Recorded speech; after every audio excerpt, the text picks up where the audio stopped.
Nah, jadi Tom and Jerry itu sebenarnya adalah Jerman dan sekutu.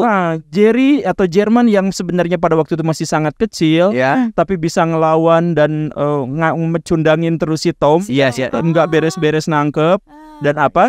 Jadi perang itu, jadi maksudnya Amerika Serikat harus datang ke situ karena Tom and Jerry gak akan selesai berantem kalau nggak ada Amerika Serikat. Wow. Tidak menuntut Anda untuk percaya. Bicara apapun yang ada di sekeliling kita. Tahayul, cerita hayal di luar nurul.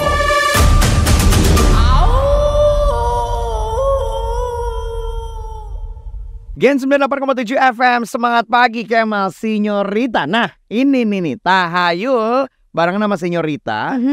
Udah ada satu narasumber yang kemarin pernah datang tapi Sinyo nggak ada. Iya, gue cuma lihat doang aja video-videonya gitu loh. Seseru itu akhirnya kita datangkan kembali. Sudah ada Pak Guru Gembul, selamat pagi. Pagi Pak Guru. Emang ini pagi-pagi ya? Pagi-pagi. Waduh. Bapak ini karena kita gelapin Pak. Ya, jadi kayak lagi suasana malam gitu Pak. Pak Guru mau maghrib. Kita makan dulu gitu. Gimana? Lancar semua Pak Guru? Alhamdulillah. Alhamdulillah. Puasa sehat. Saya sangat menikmati puasa. Alhamdulillah. Kalau Pak Guru sendiri sebelum kita masuk ke obrolan kita nih, kalau boleh tahu nih, Pak Guru nih kalau puasa apa sih yang ditunggu-tunggu? Apakah buka barengnya kah? Apakah lebarannya kah? Atau makanan-makanannya kah? Apa yang ditunggu nih Pak Guru? Saya nunggu puasanya. Nunggu puasanya, Masya Allah gitu tuh. Puasanya ditunggu, bukan nunggu beduknya kayak lu. Ngeliatin jam, megang perut. Kayak situ enggak? Iya, pasti. Karena justru kalau mendekati lebaran tuh jadi agak kesel juga. Kenapa ini? Sedih ya. Terakhir ya. Sedih ya. Iya. Makanya Pak Guru kalau misalnya bisa habis maghrib puasa lagi. Bisa, benar. Saking happy-nya ya. Dia mau 4 jam sebenarnya. Pak Guru, kita mau ngomongin tentang konspirasi The Simpsons.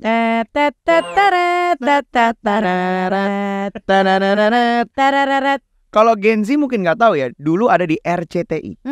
Dulu ada di RCTI. Iya, tayang malam. Sorry, weekly apa daily ya? Setahu gue itu weekend doang. Weekly ya? Jadi cuma seminggu sekali ya zaman dulu ya. Ada karakternya namanya Bart Simpson. Ya. Si bocah bandel ya. Homer dulu bapaknya. Homer bapaknya. Terus Marge, Lisa, anaknya. Marge. Ya. Yang paling kecil siapa itu namanya? Maggie, bener. Yoi. Aku suka banget itu The Simpsons, selalu Si gak ketinggalan. Bart Simpson ini anak sekolahan ya Sobat Gen. Kemudian Homer ini kerja di perusahaan nuklir. Iya. Ya pokoknya ada hubungannya sama nuklir aja. Karena ada semacam plantation gitu. Yang kerjanya mabui mulu. Iya. Terus suka nonton namanya kartun Itchy and Scratchy. Oh iya bener, Itchy and Scratchy. Nah kenapa kita serem itu ya? Iya benar. Yang kartunnya agak menjijikan. Asli. Nah kenapa kita bahas konspirasi The Simpsons? Karena banyak yang nongol di The Simpsons tahun 90-an. Kok kejadian sekarang? Gue yang inget banget Donald Trump. Itu juga waktu itu. Iya ya. Kok diinget-inget bener loh. Kejadian Kalau ya? kejadian, iya. Dan kalau dipikir-pikir sekali, berarti kan artinya possibility-nya ada lah. Mungkin lah. Kok ini berkali-kali loh? Iya loh, apa virus COVID coba, ya kan? Virus COVID. Terus ada ya 911. Bahkan produser kita baru nemu IKN. IKN ada di The Simpsons, Pak Guru. Wih, gimana IKN ada? Nah, nanti kita bahas ya. Tapi menurut Pak Guru gimana nih kartun The Simpsons kok bisa memprediksi masa depan? Tidak bisa memprediksi. Jadi ini semua hanya ini aja, kebetulan saja. Imajinasi Tapi kok banyak aja. kebetulan. Bukan kebetulan. Jadi yang lebih gimana? tepatnya itu adalah keterpadayaan masyarakat terhadap isu ramalan itu. Keterpedayaan. Apa itu bahasanya ya? Apa? Jadi istilahnya gini lah. Saya misalkan sebut ya. Ini catat kata-kata saya. Iya. Oke. Sebelum 10 tahun dari sekarang, wabah COVID akan melanda lagi. Ini ceritanya guys ya, bukan Enggak, ini beneran. Sebelum 10 tahun dari sekarang. Kalau saya meramalkan seperti ini dan nanti sebelum 10 tahun itu akan kejadian, apakah saya akan dianggap sebagai peramal? Iya pasti. Sebenarnya sederhananya adalah bahwa perhitungannya sangat sederhana. Dalam 20 tahun terakhir, COVID dengan berbagai variannya itu nyerang kita tuh 3 kali. Emang 3 kali? Emang sebelum yang Iya. sekarang yang terbesar kan? Yang 2020 kemarin. Nah, Ya kan ada Delta, Omikron ya. Enggak, sebelum itu. Ada. Jadi ada fase-fase lain. Ada Iya, fase. tak. Kapan? Disebutnya dulu tuh corona. Sebelum tahun 2019 ya. Sebelum itu tuh ada yang namanya corona, ada yang apa namanya gitu. Varian-varian cuman Varian nggak sekenceng yang Nggak kemarin. Enggak sekencang kemarin, cuma kenceng juga. Ada yang satu negara kena, ada yang satu kota kena gitu ya, dan lain sebagainya. Nah, jadi kalau misal nanti akan ada dalam 10 tahun sebelum 10 tahun dari sekarang itu akan muncul yang seperti itu, maka itu sebenarnya adalah prediksi yang sangat mungkin untuk bisa disampaikan. Karena apa? Karena gini, mekanisme dari sebuah virus itu adalah bahwa dia tuh ingin bertahan hidup kan? Ya, betul. Ya, ketika dia ingin bertahan hidup, dia misalkan masuk ke inang baru, misalkan manusia, dia berusaha untuk menyesuaikan diri sebisa mungkin dengan inangnya itu, dengan manusianya itu.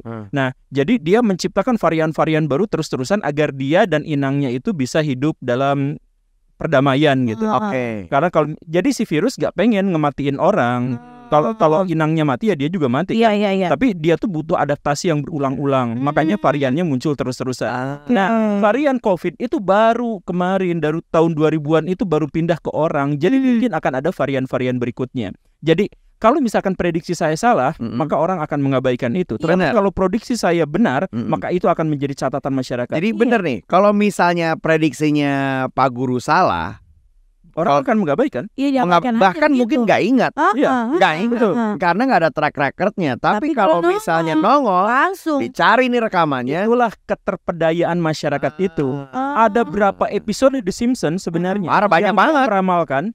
Misalkan termasuk meramalkan Hillary Clinton yang berkuasa. Iya. Kan gagal dan orang akan melupakan itu. Orang hanya akan mengingat apa yang menurut mereka sesuai dengan ramalan. Kan begitu. Jadi misalkan Indonesia disebut sebagai negara Konoha, kok cocok banget ya. Presiden pertamanya gini, presiden keduanya gini. Karena kita mencari sejumput persamaan di antara ribuan perbedaan. Jadi misalkan presiden keempat kita, Gus Dur, itu sangat berbeda dengan ini. Misalkan saya mohon maaf ya, ada disabilitas, ada apa, orang mengabaikan itu semua, cari yang sama-samanya aja. Maka kita dicocokkan dengan negara Konoha. Begitupun dengan The Simpsons. The Simpsons meramalkan misalkan soal COVID, para ilmuwan sudah meramalkan jauh lebih awal daripada itu. Atau misalkan meramalkan soal apa itu kacamata yang vision. Vision gitu. Itu ramalan orang-orang tahun 80-an, bahkan sudah pernah ada produk seperti itu walaupun gagal di pasar. Iya, betul. Jadi kalau itu kan mungkin kayak misalnya soal teknologi atau apa, tapi kalau misalnya kayak kecelakaan, terus habis itu kayak Donald Trump bisa sampai ke situ gitu loh. Jadi kalau misalnya ada tuh Donald Trump, virus COVID, kecelakaan kapal selam wisata Titanic, sama Apple Vision Pro dan juga IKN. Coba yang IKN seberapa samanya? Nah, kita lihat. IKN tuh gini. Jadi gue udah lihat videonya tadi, tunjukin sama produser gue Sobat Gen ya. Gue nggak tahu episodenya berapa, tapi itu di Kalimantan. Terus dia nulis kata Singapura gitu. Jadi terus sama netizen bilang, wah ini prediksi The Simpsons nih. Disambung-sambungin gitu. Karena kan IKN kan digadang-gadang desainnya seperti kota-kota Dubai, Singapura yang kayak. Jadi maksudnya lebih maju gitu kan. Ini nggak tahu ada yang nyamain. Iya. Aku sih benar. Jadi nggak benar. Sebenarnya, tapi kita tuh jadi gini. Sebagian besar masyarakat modern itu masyarakat yang ketakutan. Dan masyarakat yang ketakutan itu, daripada mereka berpikir tentang masa lalu, mereka berpikir tentang masa depan. Jadi kekhawatiran mereka itu mendorong mereka untuk membaca sesuatu bahkan yang tidak mereka yakini. Jadi ketika misalkan ada emak-emak nonton misalkan ramalan zodiak, mereka tuh sepenuhnya tidak yakin itu, tetapi mereka tetap membacanya karena realitas masa depan yang misterius itu sangat menakutkan untuk sebagian orang. Benar banget sih itu. Jadi mereka butuh, ya udahlah, gak apa-apa walaupun itu gak masuk akal, saya pengen jadi alam bawah sadar bikin tenang ya. Iya betul, bikin tenang itu. Nah, jadi ketika masyarakat percaya pada ramalan-ramalan The Simpsons dan mencoba untuk mencocokologinya, justru itu menunjukkan bahwa masyarakat itu sedang resah dan ketakutan. Oke. Pak Guru, kalau misalnya dari The Simpsons ini ada nggak sih pihak-pihak yang diuntungin? Ada banyak. Siapa tuh? Jadi ya kalau misalkan The Simpsons sendiri sudah pernah mengatakan bahwa sebenarnya kami itu adalah kartun satir.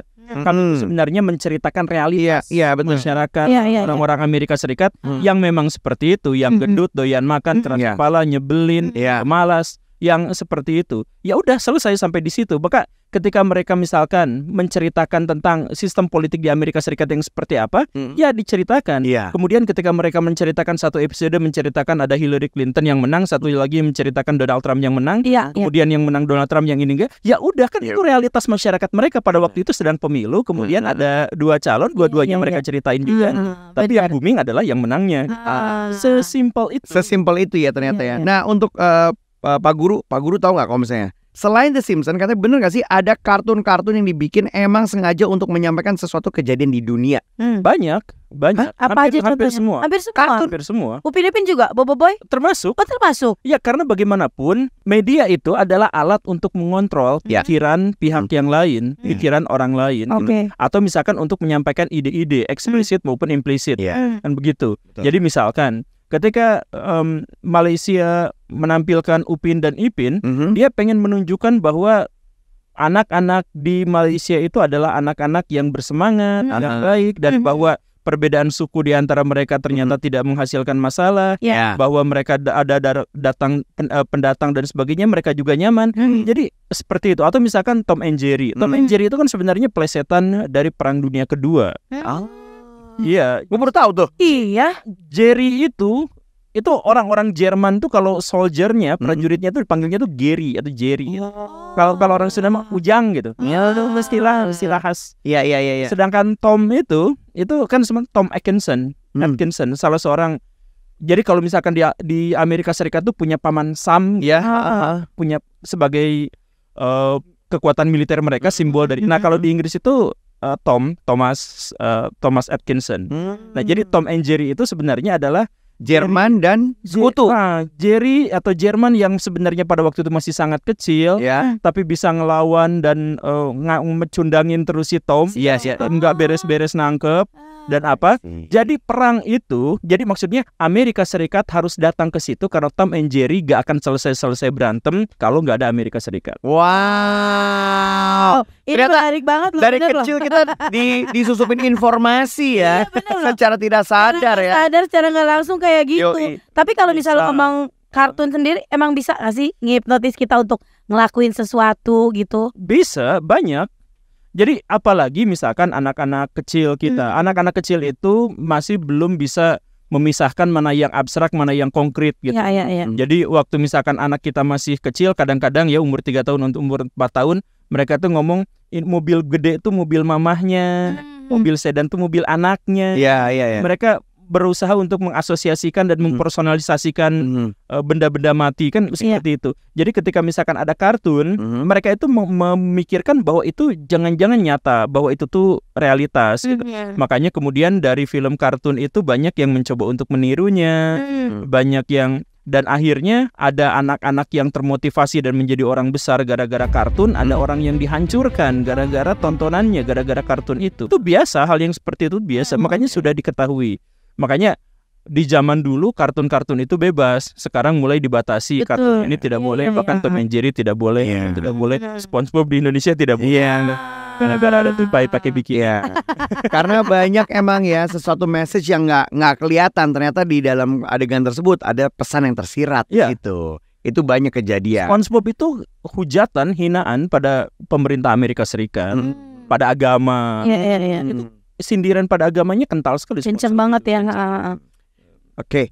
Nah itu kita udah bahas ya Sobat Gen ya, mengenai The Simpsons, yang ternyata ya kalau lu cari di Indonesia juga banyak hal seperti ini. Sih. Cuman mungkin banking kita ya, track recordnya ada yang gak kesimpen.